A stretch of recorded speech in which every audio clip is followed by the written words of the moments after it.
कृष्णाय नमः। ओम वासुदेवाय नमः। ओम परमात्मने नमः। ओम राधा वल्लभाय नमः। ओम गोविंदाय नमो नमः। मैं राधा रानी कृष्ण भगवान को कोटि कोटि प्रणाम करती हूँ, उनकी स्तुति वंदना करती हूँ और सबको जय श्री कृष्ण और राधे राधे।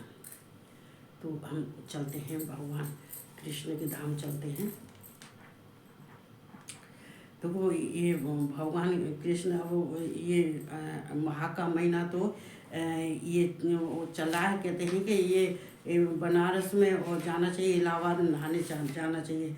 और ये जो फागुन का महीना है इसमें भगवान कृष्ण के जो है वहाँ पे और राधा रानी से होली खेलने जाना चाहिए। और वहाँ चूँकि जो हम जाते हैं तो ये जहाँ जहाँ का जो पर्व होता है वहाँ वहाँ का हमें करना चाहिए। जो होली का ये पूरा महीना कृष्ण भगवान राधा रानी का होता है। तो माघ महीने के और कुछ दिन रह गए हैं तो ज़रूर भगवान कहते हैं, हमारे गुरुजी कहते थे कि जब गुरुजी हमारे अब तो नहीं थे तब तो हमें वहाँ जाने में बहुत अच्छा लगता था।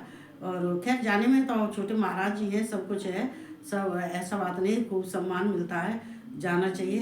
तो वहाँ के महीने में वहाँ के ये इलाहाबाद के प्रयागराज के गंगा स्नान जरूर करना चाहिए वहाँ पर जाके। चूँकि देखो जहाँ जिसका जब महत्व होता है तो वही महत्वपूर्ण होता है, वही श्रेष्ठ होता है, तो करना चाहिए। अब देखो कहते हैं कि कोई कोई तो रोज ही गंगा जी नहावे और कोई कोई जो है, चलो हम कहाँ थे,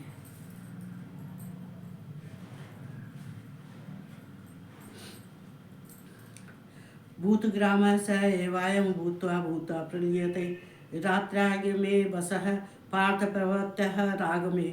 देखो रात्रः गमे, रात मतलब रात के बीत जाने पर, गमे बीत जाने पर, देखो यहाँ भगवान कृष्ण ने अर्जुन को इतना बढ़िया समझा रहे हैं। और वैसे सबको समझना चाहिए। देखो आज भी ये शिव पुराण में भी आज कुछ ऐसा ही आया था और यही कुछ उसमें मिला जुला देखो इसमें गीता में भी आया है। हे पार्थ, वही है भूत समुदाय उत्पन्न होकर प्रकृति के वश में हुआ, रात्र के प्रवेश काल में लीन होता है और दिन के प्रवेश काल में फिर उत्पन्न होता है। देखो यहाँ कृष्ण का कहने का है, ये पार्थ वही है भूत समुदाय, भूत ग्राम सा एवायम भूता, भूता दो बार आया है, भूतवा भूतवा प्रलीयते। यहाँ पर कह रहे हैं जो भूत समुदाय जो मनुष्य हैं ये जो ये उत्पन्न होते हैं, ये संसार में आते हैं फिर चले जाते हैं, आते हैं फिर चले जाते हैं। चूँकि ये ब्रह्मा सृष्टिकर्ता ब्रह्मा है, ये ब्रह्मा के जब 100 वर्ष बीत जाने पर ये जितने प्राणी हैं, जब कहते हैं ये प्रकृति जो जड़ है, अव्यक्त जो अपरा प्रकृति है, वो अपरा प्रकृति से ही ये सब उत्पन्न होते हैं। तो ये उत्पन्न होते हैं जब सृष्टि की रचना होती है तो ये प्रकृति से उत्पन्न होते हैं, ये ब्रह्मा ही सृष्टि की रचना है। लेकिन ये सूक्ष्म रूप से ये प्रकृति ब्रह्मा के शरीर में ये विराजमान हो जाती है और फिर उससे ये उत्पत्ति होती है। लेकिन ब्रह्मई का जब जो है ये 100 वर्ष बाद ये ब्रह्मा जो है ये 100 वर्ष बाद जो है ये भी प्रकृति में लीन हो जाते हैं। जब प्रकृति में लीन हो जाते हैं तो ये ब्रह्मा के द्वारा सृष्टि की हुई और ये अपरा जो व्यक्त है, अपरा प्रकृति है, इसके द्वारा सृष्टि की हुई। चूँकि अपरा प्रकृति तो वैसे भी जड़ है, तो यहाँ पे तो जड़ तो ये ब्रह्मा को भी जड़ समझना चाहिए और जड़ है ही समझ का। देखो भगवान जो ब्रह्मा को जपता है वो तो जड़ को जाता है, वो तो जड़ के समान, वो तो उसका तो आवागमन होता है, ये संसार में आता है फिर जाता है पुनरावर्ती। लेकिन जो भगवान को प्राप्त कर लेता है फिर वो संसार में नहीं आता है। तो ये ब्रह्मा ही जो है सृष्टिकर्ता जो है, ये ही प्रकृति में 100 वर्ष बाद ये ही प्रकृति में लीन हो जाते हैं। ये प्रकृति में लीन हो जाते हैं मतलब ये लीन हो जाते हैं, मतलब ये प्रकृति में ही समा जाते हैं, ये भी नष्ट हो जाते हैं। तो जो ये प्रकृति से ब्रह्मा से जो उत्पन्न हुए हैं तो ये चौने ही नष्ट होंगे। ये तो जब ब्रह्मा का जो दिन का समय होता है तो ये जो है फिर ये जो जीव समुदाय है फिर ये उत्पन्न हो जाते हैं, और रात के समय होता है तो इसे ये ही जो है ये ही जो प्रकृति में लीन हो जाते हैं, मतलब प्रलय होने के बाद में ये सब नष्ट हो जाते हैं। लेकिन यहाँ मतलब ऐसा नहीं है कि ये जो दिन के समय पर जो उत्पन्न होते हैं, तो क्यों उत्पन्न होते हैं? जो रात के समय ये जो विलीन हो जाते हैं, जो प्रलय होने के बाद में ये नष्ट हो जाते हैं, तो ये सारे प्रकृति में समा जाते हैं। और फिर ये दिन के समय पर जो प्रकृति में लीन हुए हैं, या जो ये लीन हो गए हैं, तो ये जो उत्पन्न होते हैं, तो ये वो ही उत्पन्न होते हैं। कोई नया समुदाय उत्पन्न नहीं होता है, ना ही कोई नया जीव उत्पन्न होता है, ना नया समुदाय उत्पन्न होता है जब प्रलय होती है। और जब प्रलय होने के बाद में जब संसार नष्ट हो जाता है, जब मालूम पड़ेगा ये जो है ये ब्रह्मा ही नष्ट हो जाते हैं, तो ये क्या होता है? तो संसार तो नष्ट होगा ही होगा प्रलय आने पर। तो जो जीव जो है ये नष्ट हो जाते हैं, ये नष्ट नहीं होते हैं। ये फिर ये ही जो है जब ब्रह्मा का दिन होता है, तो ये ही जीव फिर उत्पन्न हो जाते हैं। ये वे ही होते हैं, कोई बदलते नहीं है। वो ही इंसान होते हैं, वो ही मनुष्य होते हैं, वो ही जीवात्मा होती हैं। वो सब प्रलय कहते हैं कि वो फिर ये उत्पन्न हो जाते हैं, और रात के समय वो लीन हो जाते हैं। जैसे कि भगवान ब्रह्मा ही प्रकृति में लीन हो जाते हैं, तो ये सृष्टि संसार में रहने वाले जितने जीव जंतु हैं, प्रकृति है, जितने भी हैं, सब जितने पेड़ पौधा जो पृथ्वी जो है ये पाताल में चली जाती है। लेकिन फिर उसके बाद में ये नष्ट होने के बाद में फिर वो ही जीव, भगवान कृष्ण कह रहे हैं, तो कोई नया जीव उत्पन्न नहीं होता है।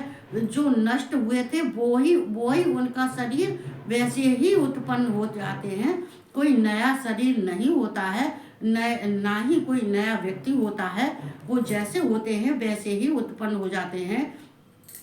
इसका मतलब ये है कि भगवान यहाँ कृष्ण कह रहे हैं कि इसलिए तो कह रहे हैं जो ब्रह्मा को ये जो ब्रह्मा और प्रकृति जो जड़ है, जो प्रकृति जड़ को जो है प्रकृति के संयोग में रहता है और ब्रह्मा के संयोग में रहता है, वो जड़ होता है, वो जन्म लेता है और फिर मरता है, फिर जन्म लेता है, फिर मरता है। लेकिन हे अर्जुन, जो मुझको प्राप्त कर लेता है वो फिर ये संसार में वापस लौट के नहीं आता है, और ना ही उसके जन्म मृत्यु का कोई चक्कर होता है। वो सीधा ये जो मेरे धाम को जाता है। और ये जो इसलिए तो ये लोग बटे हुए, क्योंकि ब्रह्मा के लोक से ये जो सत्य लोक है, ये ब्रह्मा का लोक है। इससे ऊपर जो लोक है, जो गोलोक है, गोलोक में जाने वाला फिर वापस नहीं आता है।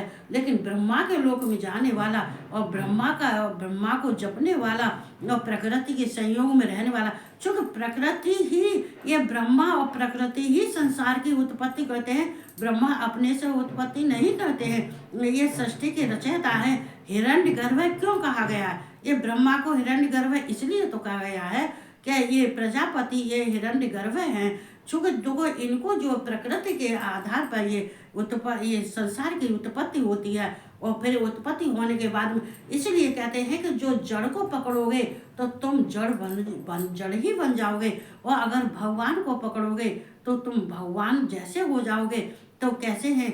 ये भगवान को अगर जपने वाला होता है तो भगवान के स्वरूप जैसा भगवान शिव कृष्ण कहते हैं कि जो मुझे जपने वाला होता है, मुझसे प्रेम करने वाला होता है, और वो भी मेरे स्वरूप का ही हो जाता है।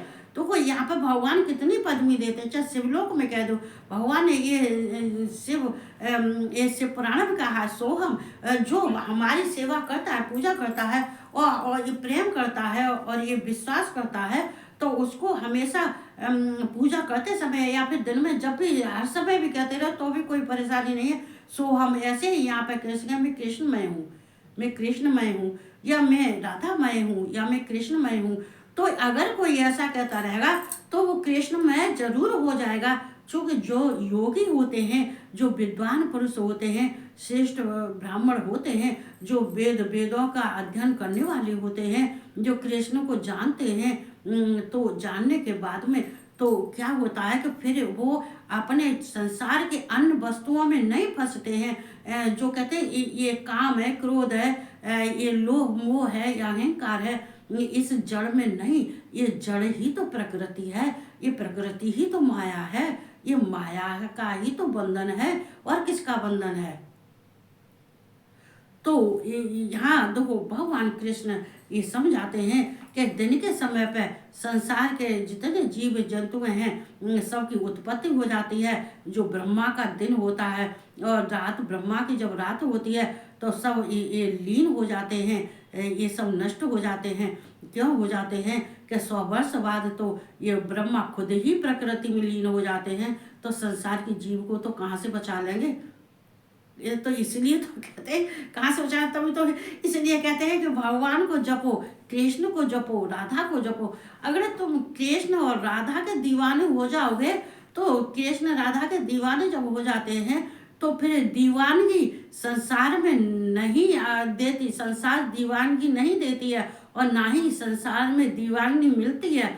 हमें तो कृष्ण और राधा से जो आनंद प्राप्त होता है वो किसी में नहीं होता है। क्योंकि सब वो तो सब कुछ दिखाने वाले हैं, हमको यश दिलाने वाले वो हैं, हमारे संसार में प्रशंसा और यश फैलाने वाले वो ही हैं। ये धन दौलत जो सुख दुख सब कुछ देने वाले तो वो ही हैं। तो जो उनको अच्छा अच्छा लगता है, हमारे योग्य है, वो हमें देते जाते हैं। नहीं योग्य है तो अलग फेंकते जाते हैं। जो हमारे योग्य इंसान है उसको हमारे पास छोड़ते हैं। जो ये हमारे योग्य कोई इंसान नहीं है तो उसको अलग छिटका देते हैं, अलग फेंक देते हैं। तो ये सारे कार्य ये जो ये कौन करते हैं, ये कृष्ण ये राधा करती हैं। तो हमें कृष्ण राधा को जपते रहेंगे तो ब्रह्मा के चक्कर में जड़ में नहीं पड़ेंगे, प्रकृति की जड़ में नहीं पड़ेंगे। तो ये भगवान कृष्ण कह रहे हैं। आगे का जो है मैं कल कहूँगी। तो हमें ये ब्रह्मा का यहाँ जो आजकल जो चल रहा है ये ब्रह्मा का चल रहा है कि ये उत्तरायण का है, दक्षिणायन का है, ये भी जो इसी अध्याय में है और इसको जरूर सुनना चाहिए। चूँकि ये सब मनुष्यों के लिए वो देखो अब जो शिव पुराण में आ रहा है वो भी बहुत अच्छा है, और गीता में जो अब आ रहा है वो भी बहुत अच्छा है। तो इसको जरूर सुनना चाहिए। ज़्यादा तो मैं वैसे भी नहीं बोल पाती हूँ, मेरे फेसबुक पर नहीं उतरता है ज़्यादा देर के लिए, तो मैं इतना ही बोलूँगी। सबको जय श्री कृष्ण, राधे राधे, और सबको गुड नाइट।